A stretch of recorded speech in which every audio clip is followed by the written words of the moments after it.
제29장 사도행전 1기장 사도행전 속에 왜 사도행전을 공부하는가? 사도행전은 예수 그리스도의 생애와 가르침을 사도들의 기록 및 사역과 연결하는 중요한 역할을 한다. 사도행전은 예수 그리스도 교회 설립기 동안 교회가 유지한 주요 관점이 무엇이었는지를 알려준다. 또한 이 기록은 예수 그리스도의 가르침이 유대인의 전통 및 이방인의 영향과 상충하여 여러 가지 문제가 생겨났을 때 이를 극복하기 위해 애썼던 아직 유아기 단계에 있던 교회 회원들과 지도자들의 노고를 보여준다. 다량의 내용이 유사하게 서로 겹치는 사복음서와는 달리 사도행전은 비교적 독자적인 면모를 보인다. 만약 사도행전이 없었다면 우리가 교회의 초기 역사에 대해 알 수 있는 것이라고는 신약전서의 여러 서한에서 얻는 소량의 정보밖에 없었을 것이다. 이에 더하여 사도행전은 바울이 쓴 서한들에 대한 귀중한 역사적 맥락을 제공한다. 사도행전은 누가 기록했는가?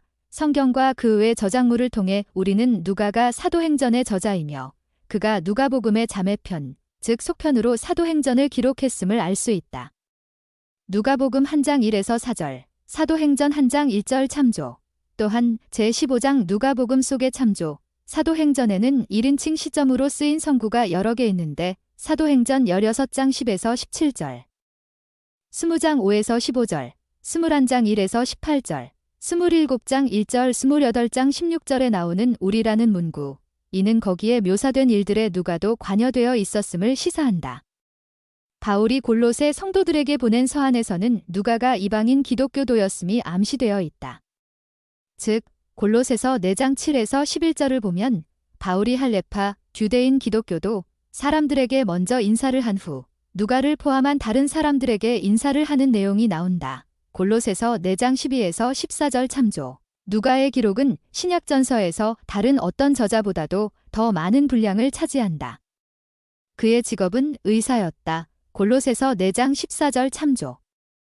신약 시대의 통상적인 파피루스 두루마리의 길이는 10에서 11m였으며 따라서 한 두루마리에 누가복음이나 사도행전 정도의 분량을 모두 그리스어로 기록할 수 있었다. 사도행전은 언제, 어디에서 기록되었는가? 학자들은 사도행전이 누가복음을 기록한 후인 사도행전 1장 1절 참조, 주후 60년과 주후 85년 사이에 기록되었을 것으로 추정한다. 기록을 작성한 장소는 확실하지 않다. 사도행전은 누구를 위해, 왜 기록되었는가? 누가는 데오빌로라는 사람을 위해 사도행전과 누가복음을 기록했다. 사도행전 1장 1절, 누가복음 1장 1에서 4절. 제15장에서 누가복음 속의 참조, 데오빌로가 어떤 사람이었는지, 직업이 무엇이었는지, 어떤 지위를 누렸는지는 알 수 없으나 그가 기독교인이었던 것은 분명해 보인다. 누가는 한 개인에게 쓴 기록이라고 말했으나 그의 기록을 읽는 사람은 누구나 예수 그리스도의 복음과 초기 교회에 대한 더 많은 이해를 얻게 될 것이다. 사도행전에는 어떤 뚜렷한 특징이 있는가?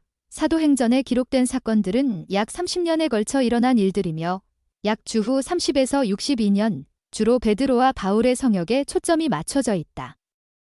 누가는 예루살렘과 사마리아에서 이뤄진 교회의 성장에 관한 정보를 가능한 한 모두 수집했다.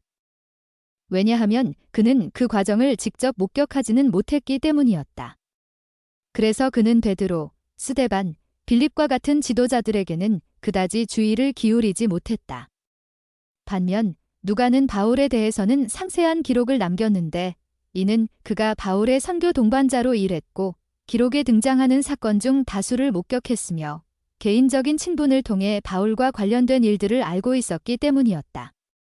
이러한 사실들로 우리는 사도행전에 기록된 초기 교회의 역사에서 특정한 몇몇 사람과 사건들이 특히 두드러지게 나타나는 이유를 짐작할 수 있다. 사도행전은 영감받은 기록이며 성스러운 역사로 30개국이 넘는 나라와 50곳 이상의 도시가 언급되며 유대인들의 수도인 예루살렘에서 로마 제국의 수도인 로마에 이르기까지 기독교의 발생과 전파에 관한 이야기를 담고 있다. 사도행전의 주요 주제는 하나님의 말씀을 전파함으로써 이룬 교회의 성장이다. 사도행전 1장 8절에 기록되었듯이 부활하신 구주께서는 사도들의 선교 사업 과정을 예언하셨는데 사도행전에 묘사된 사건들도 그와 같은 순서를 따른다. 선교 사업은 예루살렘에서 시작되었고 사도행전 1에서 7장 참조, 그런 다음 유대와 사마리아까지 확대되었으며 사도행전 8, 9장 참조. 마침내는 땅 끝까지 이르렀다. 사도행전 10에서 28장 참조. 바울의 개종과 사도행전 9장. 이후 그의 선교 사업. 유대교로 개종하지 않은 이방인들을 교회로 받아들이는 문제에 관하여 베드로가 받은 시현. 사도행전 10장 9에서 16절, 34에서 35절. 이방인 고넬료의 개종. 사도행전 10장 1에서 8절, 19에서 48절. 그리고 예루살렘 회의에서 가르쳐진 교리들은 사도행전 15장. 초기 교회의 성장의 결정적인 요소였다. 누가복음 24장 49절에 기록되었듯이 구주께서는 사도들에게 위로부터 능력들 뒷뜬 후에 성역을 시작하라고 명하셨다.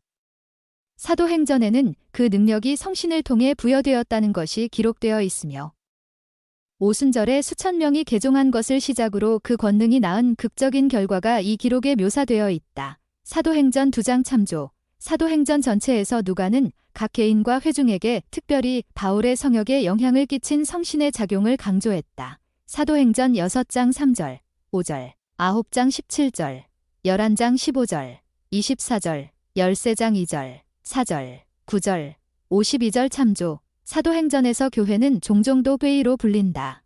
사도행전 9장 1기절, 19장 9절, 23절, 24장 14절, 22절 참조. 사도행전의 30%가량은 바울이 죄수로 감금된 시기를 다룬다. 사도행전 16장 22에서 40절, 21장 27절, 28장 31절 참조. 개요. 사도행전 1기장. 예수 그리스도께서 부활 후에 40일 동안 제자들에게 성역을 베푸셨다. 그분은 승천하시면서 후일에 같은 방식으로 돌아오리라고 약속하셨다. 사도들이 영감을 통해 12사도 정원회의 공석을 채울 사람으로 마띠아를 불렀다. 오순절에 성신이 풍성하게 부어졌다. 구주께서 십자가에 못 박히시고 6주가 지난 후 베드로는 예루살렘에서 부활하신 구주를 담대하게 증거했다. 약 3,000명이 개종했다. 사도행전 3에서 8장. 성전에서 베드로와 요한은 태어날 때부터 걷지 못하던 사람을 낫게 해주었고 예수 그리스도의 사명에 대해 가르쳤다. 그들은 체포되어 유대인 공회 앞으로 끌려왔다. 교회 회원들은 한 마음과 한 뜻이 되었으며 모든 물건을 서로 통용했다. 베드로와 요한이 다시 체포되었으나 천사가 그들을 감옥에서 구출했다. 사도들이 자신들의 성역을 도울 사람 7명을 불렀으며 이 중 한 명인 스데반은 유대인 공회 앞에서 간증했다. 공회는 스데반을 죽음에 이르게 했다. 빌립이 사마리아 전역에서 복음을 전파했다. 사도행전 9에서 12장. 주님께서 다메섹으로 가는 사울에게 나타나셨다. 사울이 침례를 받고 성역을 시작했다. 주님께서는 베드로에게 이방인들이 아무런 편견 없이 교회에 받아들여져야 함을 시현을 통해 가르치셨다. 베드로가 고넬료를 가르치고 많은 이방인의 침례를 감독했다. 헤롯 아그리빠 1세가 사도 야고보를 사형에 처하고 베드로를 잡아 감옥에 가뒀다. 사도행전 13에서 15장. 사울과 바나바가 선교사로 봉사하도록 부름을 받았다. 그들은 구브로 및 소아시아 전역으로 다닐 때 유대인들의 반대에 부딪혔다. 하지만 일부 이방인들은 그들을 받아들였다. 그들은 교회, 회중을 세우고 장로들을 성임한 후 수리아에 있는 안디옥으로 돌아갔다. 교회 지도자들이 예루살렘에 모여서 이방인 개종자들이 교회에 가입할 때 할례를 받을 필요가 없다는 결정을 내렸다. 바울, 예전에는 사울로 불렸음, 이 신라와 함께 선교 사업을 떠났다. 이는 바울의 제2차 선교 여행으로 불린다. 사도행전 16에서 20장. 바울과 신라가 이전에 소아시아에 세운 여러 교회를 방문하고 더 먼 곳에 있는 지역인 마게도냐와 그리스 지역인 아가야까지 두루 다녔다. 바울이 아덴에 있는 아레오바고에서 알지 못하는 신을 전파하고 우리가 하나님의 소생이 되었다고 말했다. 사도행전 17장 23절, 29절. 바울이 두 번째 선교 여행을 마치면서 수리아에 있는 안디옥으로 돌아가기 전에 에베소와 예루살렘을 방문했다. 바울이 세 번째 선교 여행을 떠나면서 소아시아 전역에 있는 제자들을 방문하고 강화했다. 하나님께서 에베소에서 바울을 통해 기적을 행하셨다. 바울이 마게도냐와 그리스를 두루 다닌 후 예루살렘으로 돌아가기로 결정했다. 바울이 앞으로 다가올 배도를 예언했다. 사도행전 21에서 28장. 바울이 예루살렘에서 체포되었으나 계속해서 예수 그리스도에 대해 증언했다. 주님께서 바울에게 다시 나타나셨다. 많은 유대인이 바울을 죽이려고 음모를 꾸몄다. 바울이 가이사랴에서 벨릭스, 베스도, 아그리빠 앞에서 간증했다. 바울이 탄 배가 로마로 가는 도중에 난파되었다. 바울이 로마에서 가택 연금 중에도 복음을 전파했다. 사도행전 1, 2장 소개 및 연대. 부활하신 구주께서 40일 동안 제자들을 방문하시면서 하나님 나라의 일을 말씀하셨다. 사도행전 1장 3절. 사도행전에는 40일 동안 있었던 일들이 상세하게 기록되어 있지는 않지만 그 시기 동안 교회 지도자들은 주님의 부재시 교회를 어떻게 이끌어야 하는가에 대한 가르침을 받은 것으로 보인다. 그 40일이 거의 끝나갈 무렵 예수 그리스도께서는 사도들에게 땅 끝까지 이르러 내 증인이 되라고 명하셨으며 그런 후 하늘로 올려져 가셨다. 사도행전 1장 절 8, 9. 결국 예수 그리스도를 증언하는 이 사도들의 성역으로 수천 명의 삶이 완전히 탈바꿈되었다. 사도행전 1, 2장에 기록된 사건들은 부활하신 예수 그리스도께서 어떻게 성신의 영향력을 통해 교회를 인도하셨는지를 보여준다. 베드로는 주님의 인도를 구한 후에 새로운 사도를 선택하는 일을 감리했다. 오순절에는 사도들 위에 영이 풍성하게 부어졌다. 그날 약 3,000명이 성신으로 마음에 찔 림을 받았으며 사도행전 2장 37절. 그들은 베드로가 가르친 대로 회개하고 침례를 받았다. 신생교회는 빠르게 성장해 나갔다. 사도행전 1, 2장 주해. 사도행전 1, 2장. 주님께서 성신의 영향력을 통해 교회를 인도하시다. 12사도 정원회의 제프리 알 홀런드 장로는 부활하신 주님께서 성신의 영향력을 통해 지상이 곧 권한을 지닌 성역자들을 어떻게 인도하시는지를 사도행전에서 배울 수 있다고 설명했다. 사도행전의 더 완전한 제목은 주님이 성임하신 사도들의 삶과 성역에서 성신을 통하여 일하시는 부활하신 그리스도의 행적이 적절할 것입니다. 누가가 제일 첫 부분에서 했던 말을 들어보십시오. 그는 정확히 이렇게 말했습니다. 데오빌로여, 내가 먼저 쓴 글에는 무릇 예수께서 행하시며 가르치시기를 시작하심부터 그가 택하신 사도들에게 성령으로 명하시고 승천하신 날까지의 일을 기록하였노라. 사도행전 1장 1, 2절. 교회를 이끄는 방식은 똑같습니다. 구주께서 계신 곳은 바뀌어 왔지만 교회를 이끄는 방식과 지도력은 정확히 똑같습니다. 그리고 사도행전 전반에 걸쳐 가장 두드러지는 일련의 영적 사건들에서 증명하려는 듯이 그 점을 분명히 했으므로 우리는 이 책 어디서나 성신을 통해 주님의 권능이 나타나셨음을 보게 됩니다. 사도행전에서 부활하신 그리스도께서 12사도에게 주신 첫 번째 가르침은 그들이 몇 날이 못 되어 성령 성신으로 침례를 받으리라라는 것과 사도행전 1장 5절. 오직 성령 성신 뒤 너희에게 임하시면 너희가 권능을 받게 되리라는 것이었습니다. 8절. 예수께서 그들이 보는 앞에서 하늘로 올라가신 후에 베드로는 교회의 나머지 회원들을 모았습니다. 모두 합해서 120명이었습니다. 그들이 겪었던 고난과 예수님의 십자가 처형과 반대가 그들에게 어떤 영향을 미쳤는지 짐작이 되십니까? 120명이 모인 자리에서 베드로가 말했습니다. 형제들아, 성령이 다윗의 입을 통하여 예수 잡는 자들의 길잡이가 된 유다를 가리켜 미리 말씀하신 성경이 응하였으니 마땅하도다. 16절. 그들은 12사도에 생긴 유다의 공석을 메우기 위해 오늘날 12사도 정원회와 제1회장단이 하는 것과 정확히 똑같은 방식으로 기도했습니다. 무사람의 마음을 아시는 주여, 이 두 사람 중에 누가 주님께 택하신 바 되셨는지 보이시옵소서. 24절. 그리고 마띠아가 부름을 받았습니다. 그러나 하늘을 향해 돌아섬으로써 계속해서 교회를 이끌어갈 신성한 인도를 매우 명확하게 보여주는 첫 장의 내용은 두 장에서 이어질 일들에 대한 서막에 불과합니다. Therefore, what? 처치 에저케이셔널 시스템 컨퍼런스 온 더 뉴 테스터먼트, 아그. 8. 2006, CLDS.org, 사도행전 1장 3절. 그가 고난을 받으신 후에 또한 그들에게 확실한 많은 증거로 친히 살아계심을 나타내사, 여기서 고난이라는 말은 구주께서 속죄를 이루는 사건들을 겪으시며 받은 극심한 고통을 말하는데, 특히 겟세마네와 십자가 위에서 당하신 고난을 나타낸다. 확실한 많은 증거로 번역된 그리스어는 무언가를 확실히 알리는 표징이나 증거를 말한다. 부활하신 구주께서 40일 동안 제자들을 가르치셨을 때 사도행전 1장 3절 그분을 보고 그분과 대화를 나눈 사람들이 확실한 많은 증거를 목격했다. 그 증거에는 부활하신 그분의 손과 옆구리와 발에 난 상처도 포함되었다. 구주께서 예루살렘에서 40일 동안 성역을 베푸시며 하셨을 법한 일에 대한 한 가지 모형은 제3리파이에서 볼 수 있다. 제3리파이 11에서 26장 참조. 그분은 부활하신 후 리파이인들을 방문하시는 동안 제자들에게 예루살렘에서 하셨듯이 속죄의 표징들을 보여주셨고 그리스도 교리의 중요성을 가르치셨으며 의식의 필요성과 그 의식들이 어떻게 집행되어야 하는지를 전하셨고 자신이 선택한 12제자의 권세를 대략적으로 설명하셨으며 영혼에 관한 말로 표현할 수 없는 진리를 가르치시고 자신을 따르는 이들을 축복하셨다.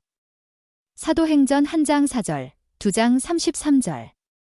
아버지께서 약속하신 것, 구주께서는 제자들과 함께한 40일간의 성역이 끝나갈 즈음에 그들에게 분부하여 이르시되 예루살렘을 떠나지 말고 내게서 들은 바 아버지께서 약속하신 것을 기다리라 라고 명하셨다. 사도행전 1장 4절.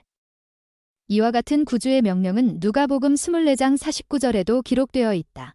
12사도 정원회의 보이드 K 패커 회장은 아버지께서 약속하신 것은 오순절에 사도들에게 주어진 성신의 은사를 말한다고 설명했다. 예수께서 하늘로 올라가시기 전에 이렇게 말씀하셨습니다. 볼지어다 내가 내 아버지께서 약속하신 것을 너희에게 보내리니 너희는 위로부터 능력으로 입혀질 때까지 이 성에 머물라. 누가복음 24장 49절. 그러한 능력이 오기까지는 그리 오랜 시간이 걸리지 않았습니다. 오순절날 12사도는 어느 집에 모여 있었습니다. 호련히 하늘로부터 급하고 강한 바람 같은 소리가 있어 마치 불의 혀처럼 갈라지는 것들이 그들에게 보여 각 사람 위에 하나씩 임하여 있더니 그들이 다 성령의 충만함을 받고 사도행전 2장 2에서 4절 성신을 통해 12사도들은 권능을 충만하게 부여받았습니다.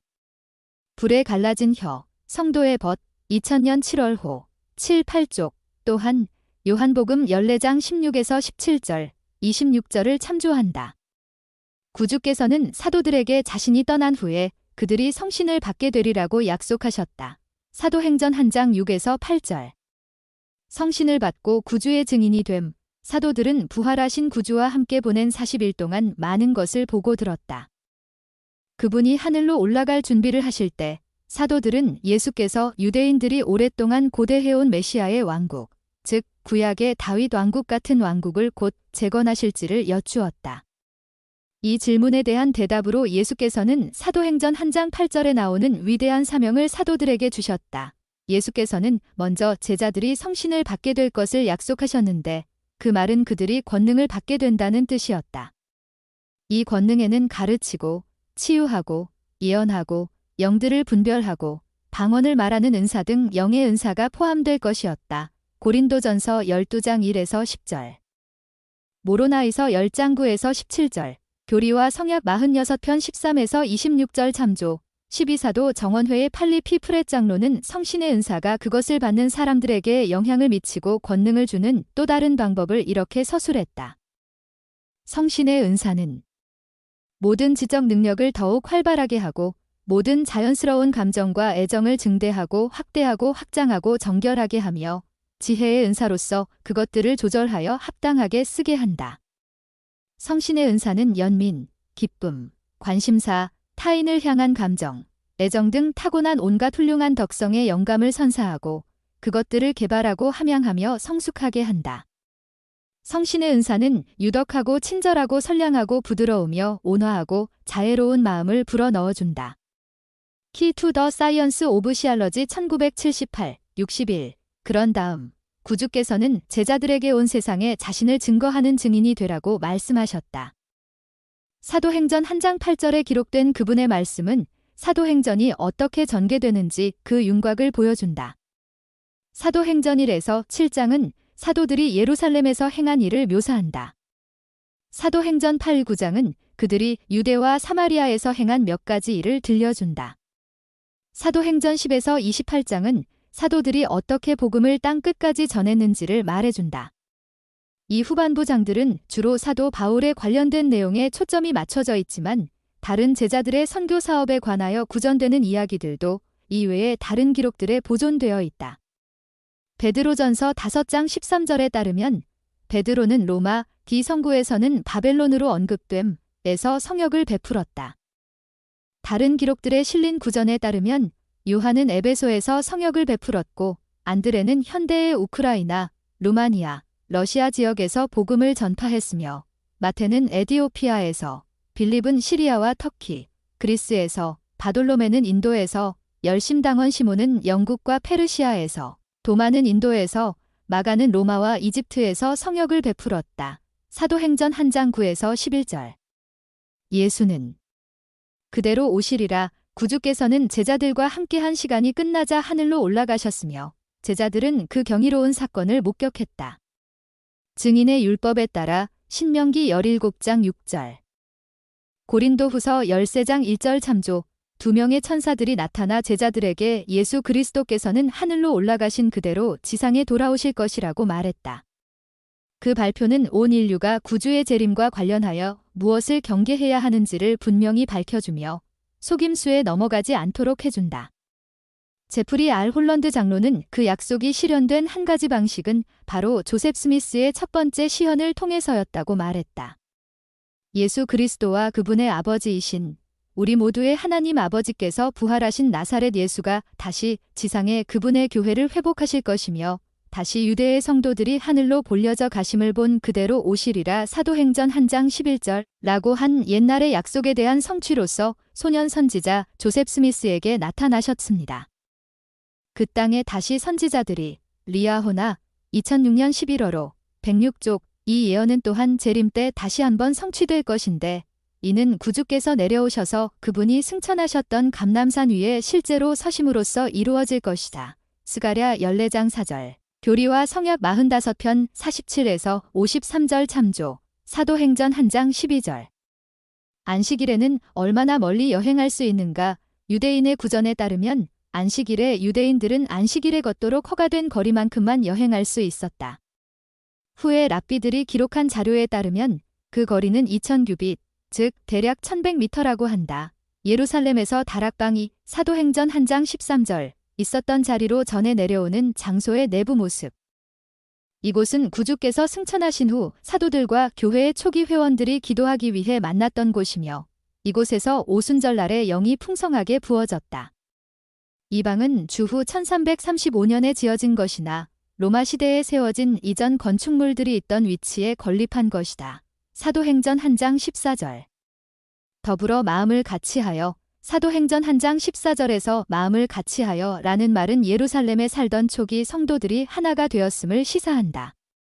현대의 경전에서는 하나가 되는 것을 주님의 제자들이 지녀야 하는 자질로 여긴다. 교리와 성약 38편 27절 참조. 제1회장단의 헨리 B. 아이어링 회장은 기도로 하나가 된 사람들의 예를 들면서 단합의 중요성을 다음과 같이 가르쳤다. 여호와이신 주님은 그분의 백성이 된 사람들과 함께 살기 위해 돌아오실 것이며 그 백성이 그분과 우리 하나님 아버지와 더불어 하나가 되고 한 마음으로 단합된 것을 보시게 될 것입니다.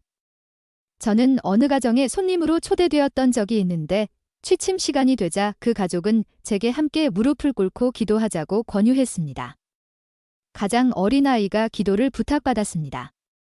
그 아이는 가족의 이름을 한 사람씩 불러가며 마치 축복사처럼 기도를 드렸습니다.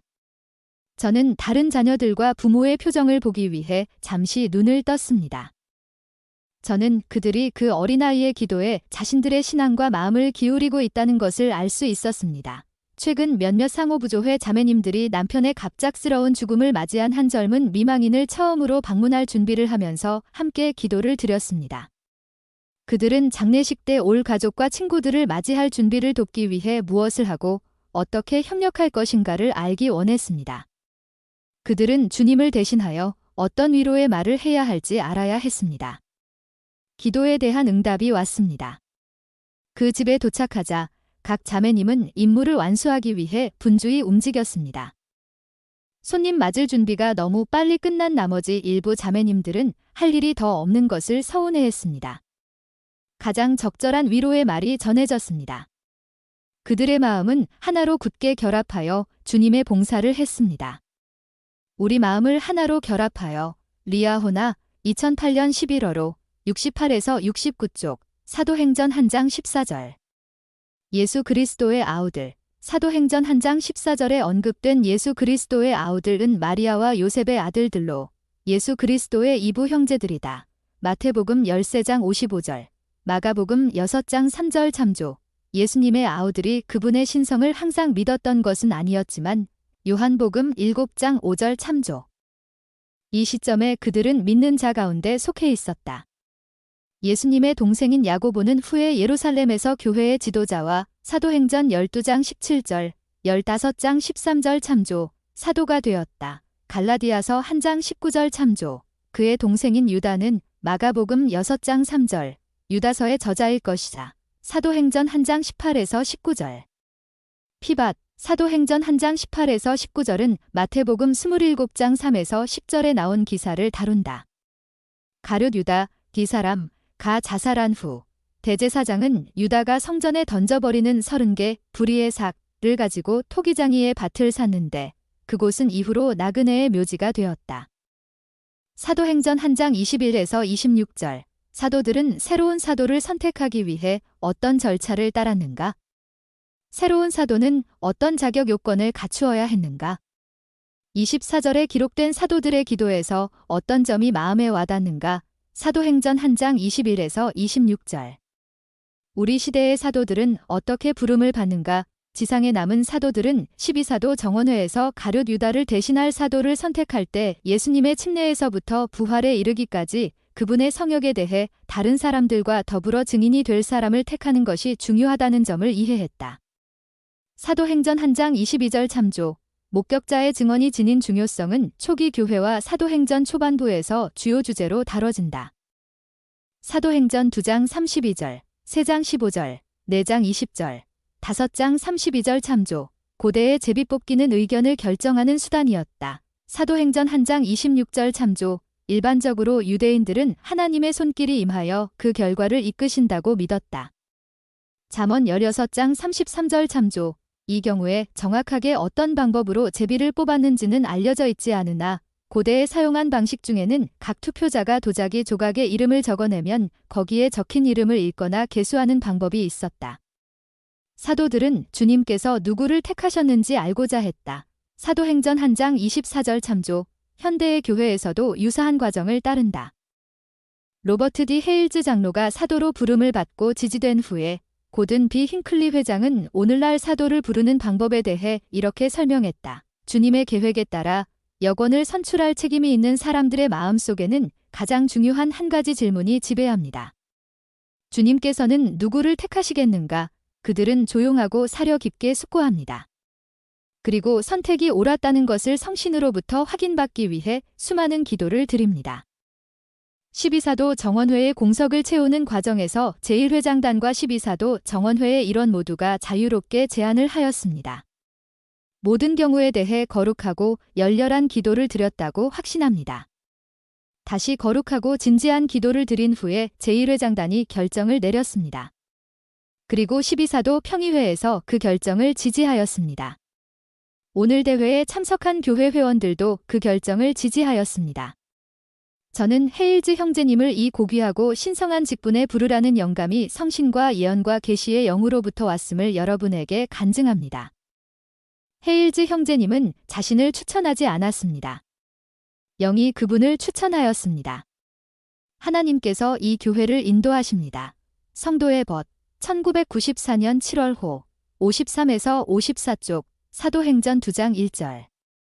오순절 모세 율법의 일부로서 오순절 또는 초실절은 6월절 이후 50일만에 열렸다. 레위기 23장 16절. 오순절은 수확을 기념하기 위해서였으며 구약전서에서 그것은 맥추절 또는 칠칠절로 불리웠다.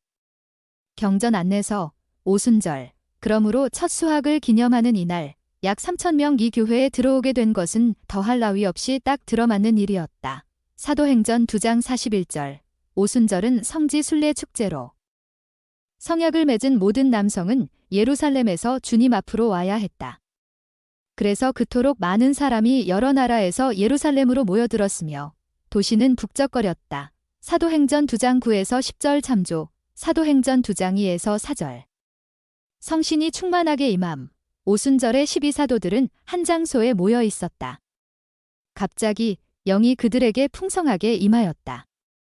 성신으로 충만해진 사도들은 예언을 하고 방언으로 말하였다. 오순절에 영이 충만하게 임한 일에 대해 제프리 알 홀런드 장로는 다음과 같이 말했다. 오순절이라는 말은 특별한 영적인 나타내심과 성신이 모든 사람들에게 쏟아 부어진다는 말의 동의어로서 기독교인들이 사용하는 어휘가 되었습니다. 계시가 하늘로부터 왔을 때 급하고 강한 바람 같은 소리가 있어 온 집에 가득했고 사도행전 2장 2절 사도들에게 충만하게 임했습니다. 데어포어 와트 6. 식 LDS.org 대규모로 운집한 사람들 위로 성신이 임하신 이 놀라운 오순절의 사건과 비슷한 일이 후기 성도 역사에도 있었다. 커틀랜드 성전 헌납식에서 선지자 조셉 스미스는 다음과 같이 높은 곳으로부터 영이 특별히 강림하시기를 기도드렸다. 오순절 날에 저들 위에 이루어진 것 같이 그 일이 그들에게 이루어지게 하시옵소서. 그리고 그는 성도들을 위해 이렇게 간청했다. 방언의 은사 곧 불의 혀같이 갈라지는 것과 또 이를 통역하는 은사를 당신의 백성 위에 부어주시옵소서. 그리고 급하고 강한 바람으로 하심같이 당신의 영광으로 당신의 집이 가득 차게 하여 주시옵소서. 교리와 성약 109편 36에서 37절. 이 간구는 첫 번째 헌납식 때 단 한 번만이 아니라 그 후로 며칠 동안 여러 번 성취되었다.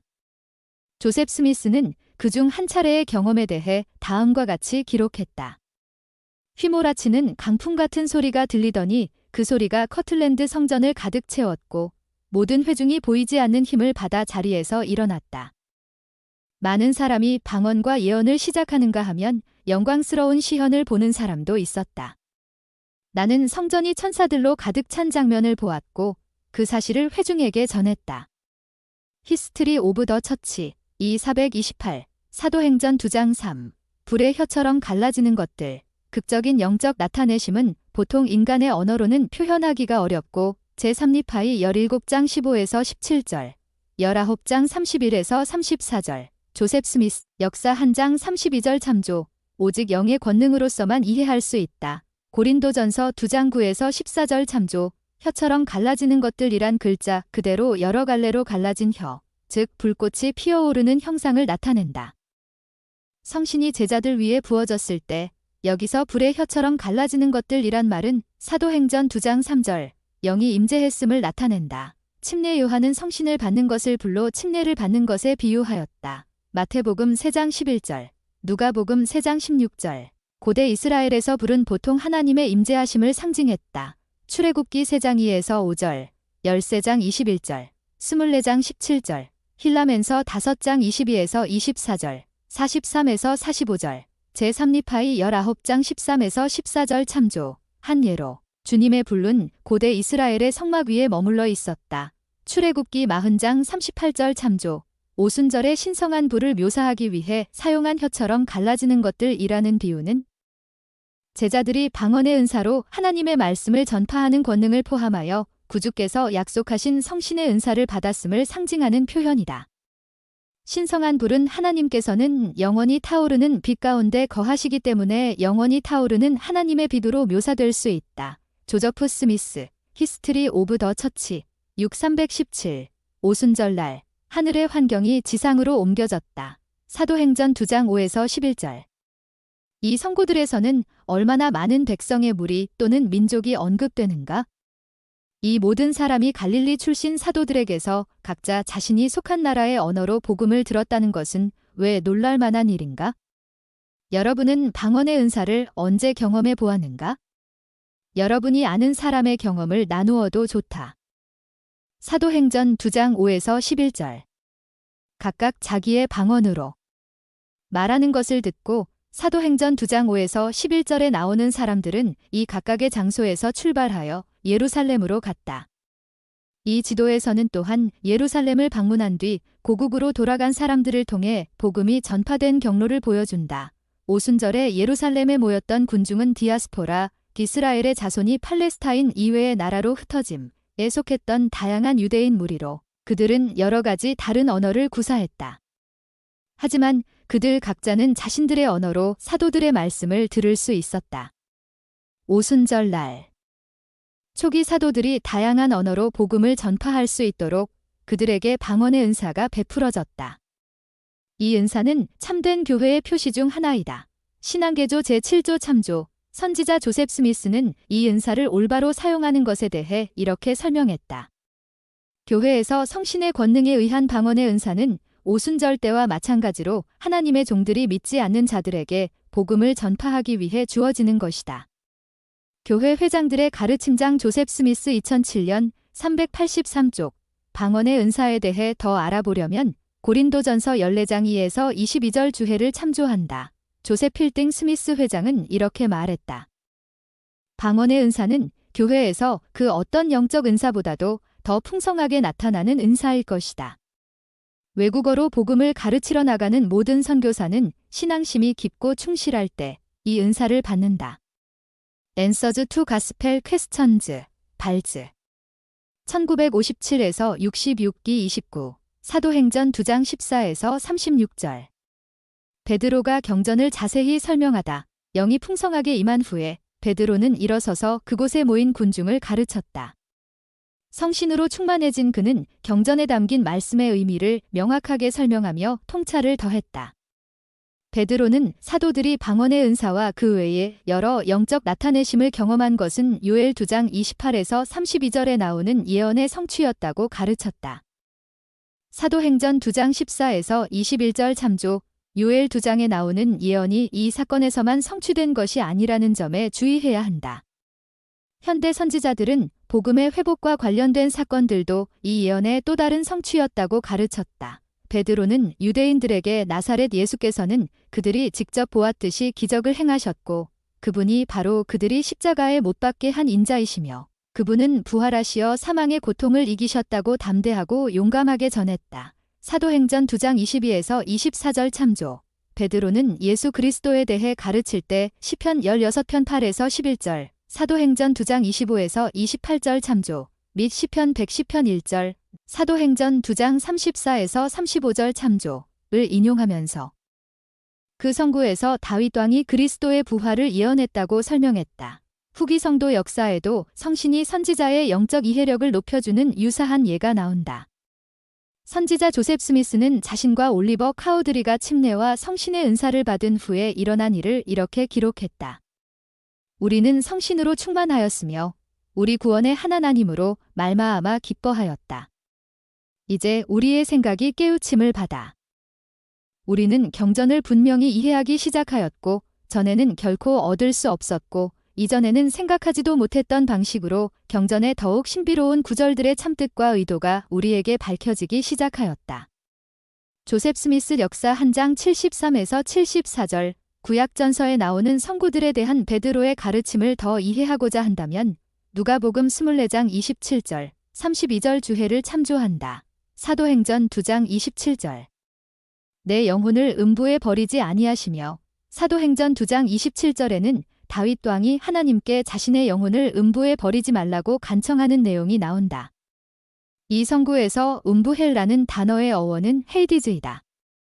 이는 시올이라는 히브리어를 그리스어로 번역한 말로 시편 16편 10절에는 스올헬로 번역되어 있음. 사도행전 2장 27절에서 사용된 대로 이 단어는 세상을 떠난 영들의 거주지를 의미한다. 바이벨 딕셔너리, 헬, 경전의 다른 부분에서 음부지옥 라는 말은 최소한 두 가지 면에서 사용된다. 첫째는 현세에서 불순종했던 자들을 위하여 영의 세계에 있는 임시 거처이다. 이러한 뜻에서 지옥에는 끝이 있다. 그곳에서 영들에게 복음이 가르쳐질 것이며 언젠가 그들이 회개한 후에는 그들에게 합당한 영광의 등급으로 부활하게 될 것이다. 둘째는 예수 그리스도의 속죄를 받아들이지 않은 자들의 영원한 장소이다. 이러한 뜻에서 지옥은 영원하다. 이곳은 여전히 더러운 교리와 성약 88편 35절, 102절, 채로 남아있는 자들을 위한 곳이다. 이곳은 사탄, 그의 사자들, 그리고 멸망의 자식들, 곧 아버지께서 그에게 나타나신 이후에 그 아들을 부인한 자들이 영원하게 거할 곳이다. 교리와 성약 76편 43에서 46절. 경전 안내서. 지옥. 스크리프처즈. LDS.org. 다윗 왕이 받게 될 영원한 유산에 관하여 브루스 R. 맥콩키 장로는 다음과 같이 가르쳤다. 다윗은 자신의 영혼이 지옥에 버려지지 않을 것이라는 약속을 받았다. 즉, 그는 멸망의 아들이 되지 않을 것이며 악마와 그의 천사들과 함께 영원히 쫓겨나지도 않을 것이다. 오히려 사망과 지옥이 죽은 자들을 내놓을 때 그는 무덤에서 나와 자신에게 합당한 유산을 받을 것이다. 요한계시록 20장 11에서 15절을 참조한다. 닥트리넬 뉴 테스터먼트 카먼테리, 산발즈. 1965에서 73, 239. 사도행전 2장 37절. 그들이 마음에 찔려. 베드로의 말을 들은 군중이 마음에 찔려 했다는 말은 사도행전 2장 37절. 베드로의 말에 죄책감을 느끼고 비탄과 회한에 빠졌다는 뜻이다. 사람들은 자신들이 메시아를 십자가에 못 박히게 했다는 끔찍한 사실을 깨닫고서 구원의 희망을 잃어버릴까 두려워했을지도 모른다. 그래서 그들은 괴로워하며 사도들에게 형제들아 우리가 어찌할꼬? 라고 외쳤다. 사도들을 자신의 형제들이라 칭함은 그들이 이미 설득되어 회개하고 구주를 믿어야 할 필요성을 느꼈음을 시사한다. 사도행전 2장 38에서 47절. 이 성구들에 따르면 오순절날 침례받은 사람들은 자신들이 진실로 개종했음을 입증해주는 어떤 일을 했는가? 사도행전 2장 38절. 회개하여 침례를 받더라. 군중이 우리가 어찌할꼬? 라고 질문한 것은 그들이 예수 그리스도를 믿기 시작했음을 증명한다.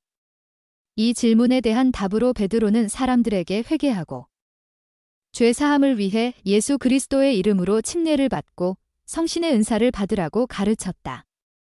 선지자 조셉 스미스는 베드로가 가르친 원리들을 복음의 첫째 되는 원리와 의식이라고 칭했다. 신앙개조 제4조. 또한 제3니파이 11장 31에서 36절, 27장 13에서 21절 참조.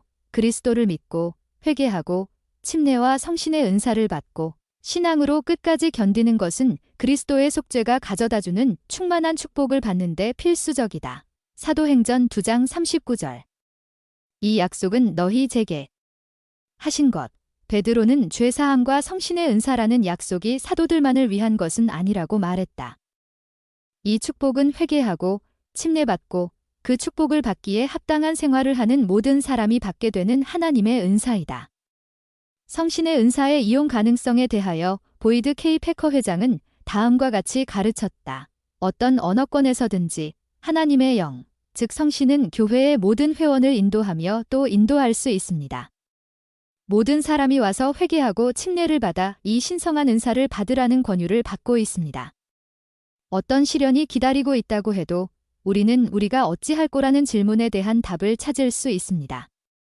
사도행전 2장 37절 부리와 우리가 사랑하는 사람들이 인도되고 교정되며 보호될 것입니다. 우리는 위안을 받을 것입니다. 저는 신성한 영적 권능인 성신의 은사가 그 은사를 받은 모든 사람에게 항상 임할 수 있다는 것을 알고 있습니다. 불에 갈라진 혀, 성도의 벗, 2000년 7월호, 10족, 사도행전 2장 40에서 41절. 이 패역한 세대에서 구원을 받으라. 베드로는 유대인들에게 이 패역한 세대에서 구원을 받으라고 권고했는데 이는 하나님을 거역하는 그들 주변의 부정직한 사람들을 의미한다. 이 훈계는 우리 시대에도 적용될 수 있다. 베드로의 메시지를 들은 약 3,000명의 사람들은 개종하여 침례의식을 받았다. 사도행전 2장 42절. 초기 성도들이 오로지 힘쓰니라. 누가는 예루살렘의 성도들이 사도의 가르침을 받아 서로 교제하기를 오로지 힘썼다고 가르쳤다. 사도행전 2장 42절. 이렇게 함으로써 초기 성도들은 교회에서 충실하게 남을 수 있었다. 구주께서는 이와 똑같은 원리를 니파인과 우리 모두에게 가르치셨다. 너희 중에서 내가 택하여 너희에게 성역을 베풀게 하고 너희의 종이 되게 한 이 12의 말에 주의를 기울일진대 너희에게 복이 있도다. 제3니파이 12장 1절. 신약 시대의 성찬. 라일 베즈. 교회 회원들이 교회에서 계속 충실할 수 있는 한 가지 방법은 성도들과 정기적으로 모이고 성찬을 취하는 것이다. 사도행전 2장 절 42 참조 12사도 정원회의 M. 러셀 벨라드 장로는 사도들의 가르침에 주의를 기울이는 것이 중요하다며 다음과 같이 가르쳤다. 오늘 저는 여러분께 한 가지를 약속드리겠습니다. 그것은 단순하지만 참된 것입니다. 만일 여러분이 살아있는 선지자와 사도들에게 귀 기울이고 또 우리의 권고를 경청한다면 여러분은 떨어져 나가지 않을 것입니다. 너희는 저의 말을 받아들이라. 리아호나 2001년 7월호 81쪽 예루살렘 성도들은 떡을 떼며 기도하기 위해 함께 만났는데 사도행전 2장 42절 이는 주님의 만찬인 성찬이 포함된 식사를 한 것을 의미한다고 볼 수 있을 것이다. 오늘날의 우리 역시 성도들과 정기적으로 모이고 성찬을 취함으로써 교회에 충실히 남게 된다. 사도행전 2장 43절 사람마다 두려워하는데 사도행전 2장 43절에 나오는 두려움이라는 단어는 경건함 또는 경외심을 의미한다. 사람마다 두려워하는데 라는 문구는 모든 성도가 경건함과 경외심으로 충만했다는 뜻이다. 사도행전 2장 44에서 45절, 4장 32절 모든 물건을 서로 통용하고 사도행전 2장 44에서 45절과 4장 32절에 기록되었듯이 예루살렘의 초기 성도들은 모든 물건을 서로 통용하고 그들 중에 가난한 자와 궁핍한 자들을 돌보며 살았다. 스펜서 W. 킴볼 회장은 현 시대에도 단합하고 청결한 마음을 구하며 지상에 하나님의 왕국을 세우고 우리 중에 가난한 자와 궁핍한 자들을 돌보는 일에 힘써야 한다고 가르쳤다. 그는 마땅히 행해야 할 3가지 기본적인 일을 이렇게 제안했다. 첫째, 우리는 영혼을 함정에 빠뜨리고 마음을 위축시키며 정신을 어둡게 하는 이기심을 버려야 합니다. 가정에서, 우리의 사업과 직업에 관한 일에서, 또한 교회의 일에서 이기심을 없애는 것은 곧 우리의 의무입니다. 둘째, 우리는 다른 사람과 완전하게 협동하여 서로 조화를 이루며 일해야 합니다. 우리는 반드시 만장일치의 원리에 따라 결정을 내리고 단합된 유대 안에서 행동해야 합니다. 주님의 영이 우리의 노력을 영화롭게 하도록 단합과 협동의 정신이 우리가 하는 모든 일에서 영향력을 미치는 정신이 되어야 합니다. 셋째, 우리는 주님이 요구하시는 것이면 무엇이든 제단에 올리며 희생해야 합니다. 우리는 먼저 상한 마음과 통회하는 심령을 바칩니다. 우리는 지명받은 임무와 부름을 최선의 노력을 기울여 수행함으로써 이를 따릅니다. 우리는 우리의 의무를 배워 완전히 수행합니다. 끝으로 우리는 지도자의 요청에 따라 또한 영의 속삭임에 따라 우리의 시간과 재능과 재물을 헌납합니다. 마음이 청결한 자가 됨, 성도의 벗, 1978년 10월호, 126에서 127쪽, 사도행전 2장 46절. 초기 기독교인들에게 성전이 지닌 중요성, 예수 그리스도께서 모세 율법을 성취하셨으나 이 율법은 예루살렘 성전에서 계속 실행되고 있었다. 그분을 따르는 사람들도 계속 예루살렘 성전을 중요한 경배의 장소로 여겼다.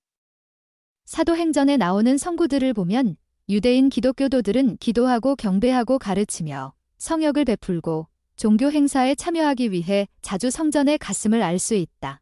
사도행전 3장 1절, 5장 12절, 20절, 42절, 21장 23에서 31절, 22장 17에서 18절 참조. 사도들도 자주 성전에서 설교를 했는데 아마도 그곳에서 하나님에 대해 관심이 있는 사람들을 찾을 수 있다는 것을 알았기 때문일 것이다. 바울 또한 예루살렘을 방문했을 때 성전에서 경배를 드리고 설교를 했다. 주후 58년경에 바울이 예루살렘에서 체포되었을 때 그를 체포한 사람들이 그를 성전 밖으로 끌어내고 그의 뒤에서 육중한 성전문을 닫아버린 일이 있었다. 사도행전 21장 30절 참조. 정확히 12년이 지난 주후 70년에 유대인들은 로마에 반란을 일으켰는데 그 결과로 성전은 로마 군인들에게 파괴되고 말았다. 사도행전 2장 46절. 집에서 드리는 예배.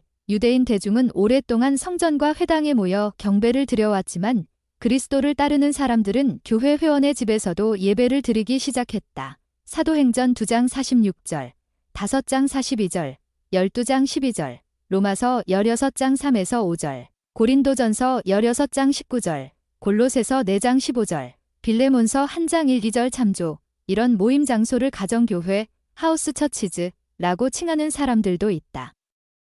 사도행전과 바울의 서한에는 이 초기 성도들이 경배를 드리기 위해 모였을 때 자주 함께 식사를 하고 사도행전 2장 42절, 46절 참조, 성찬을 취했으며 고린도전서 11장 26에서 34절 참조, 기도를 드리고 사도행전 2장 42절 참조, 서로 복음을 전하고 사도행전 20장 7절 참조, 찬송을 불렀다고 제베소서 5장 19절 참조, 기록되어 있다. 생각해볼 점, 사도행전 1, 2장에는 주님께서 성신의 영향력을 통해 사도들을 인도하신 몇 가지 사례가 실려 있다. 여러분은 주님께서 어떤 식으로 현대의 사도들이나 지역 교회 지도자들을 인도하시는 것을 보았는가? 부름을 수행하면서 여러분은 교회에서 부름을 받을 사람들을 추천하는 책임을 이행해야 할 수도 있다. 사도행전 1장 21에서 24절에는 그럴 때 여러분이 따를 수 있는 어떠한 방식이 나오는가? 사도행전 2장 38절에서 베드로가 언급한 원리와 의식들에 대해 생각해 본다.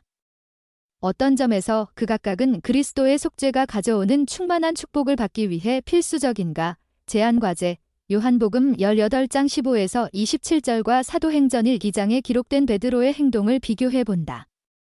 어떤 점이 다른가? 베드로의 변화 과정에서 성신이 어떤 역할을 했는지를 설명하는 짧은 글을 적어본다. 성신과 함께할 때 여러분의 삶에 어떤 변화가 생길 수 있는지 이야기해본다. 사도행전 2장을 살펴보고 오순절날 성신이 사람들을 축복한 방법을 열거한다.